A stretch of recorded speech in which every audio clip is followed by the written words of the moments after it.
di 10 menit awal ini gue mau ngomongin tentang reaksi-reaksi gue tadi malam, melihat betapa menyedihkannya, betapa mengenaskannya, dan betapa tidak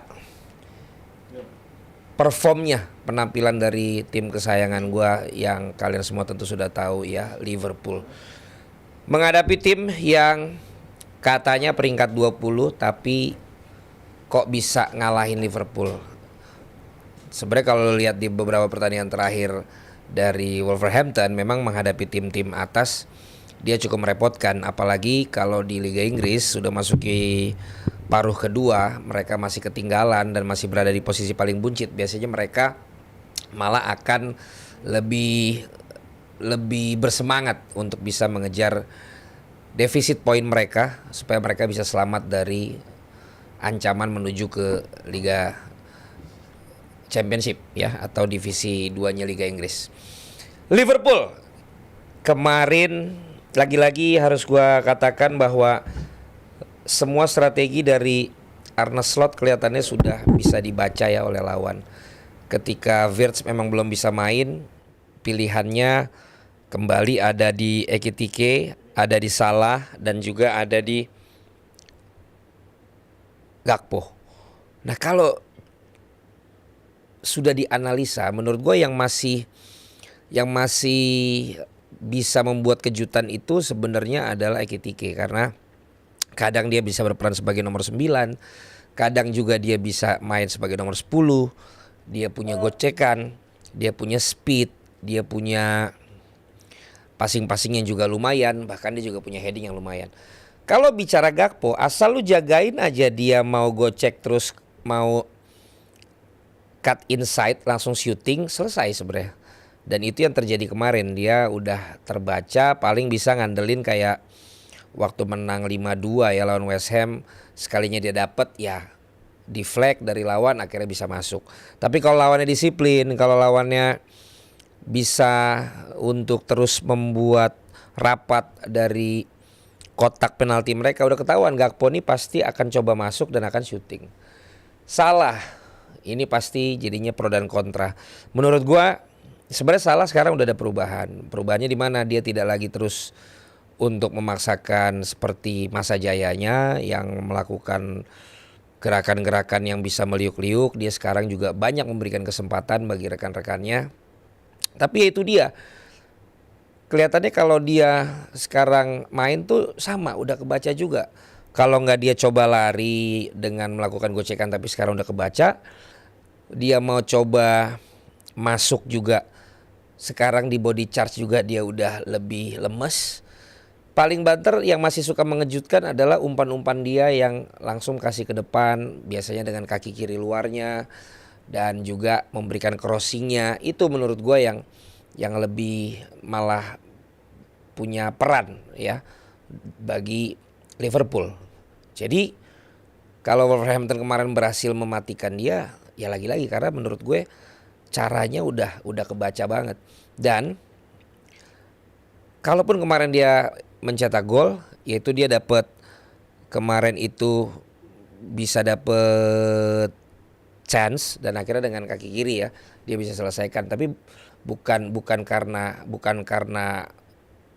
build up yang gue bilang kayak waktu gue ngomong sama Abrar, bukan dengan build up yang kayak Chelsea yang gue bilang seperti itu. McAllister entah gimana, gue sangat senang sama McAllister sebelumnya, tapi kok memang harus diakui musim ini permainannya menurun. Bahkan menurut gue sekarang dia Argentinanya lebih keluar daripada keinggrisannya. Dulu dia lebih militan, sekarang gampang jatuh terus kalau emang dia lagi nggak jatuh, nggak sakit beneran, kelamaan dia di rumput ya. Jadi kemudian ada serangan balik ya repot gitu. Gravenberch udah nggak seperti musim lalu juga, kurang strong menurut gua di lini tengah. Szoboszlai kemarin kebanyakan gaya, rambutnya ngapain sih pakai barber yang sama sama Ekitike. Udahlah, lu kemarin udah bener, udah dipuji-puji, kemarin malah jadi bapuk. Belakang udah jangan ditanya dah, bener-bener Van Dijk sekarang ya udah melambat, refleksnya juga udah nggak maksimal lagi. Kemudian juga one on one udah nggak terlalu sakti.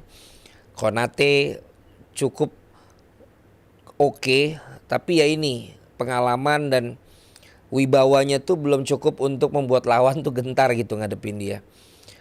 Kemudian kemarin Frimpong juga, ini mungkin yang tadinya harapan gue di situ, tapi ternyata terbaca juga.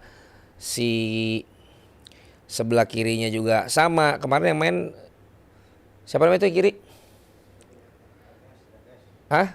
Kerkes kan, sebelum Robertson masuk juga nggak terlalu memberikan perubahan. Yang ya itu dia. Tapi kalau lo lihat kemudian Rio masuk, Rio Putro, Rio masuk, ya kemudian juga Chiesa ada. Kadang-kadang tuh bisa memberikan warna dan bisa memberikan kejutan gitu loh. Itu yang gue bingung dan gue kenapa agak heran kenapa dia tidak bisa untuk diberikan kepercayaan duluan sama si Arne Slot ini gitu loh. Sehingga yang gue bilang tadi, yang udah terpola, yang udah begitu-begitu aja, yang orang udah bosen, itu mulu yang dimainkan. Jadi ya kemarin kalau lihat 15 menit terakhir ya, 15 menit terakhir itu benar-benar pelatihnya Wolves berhasil untuk membuat Liverpool tuh salah tingkah menurut gua.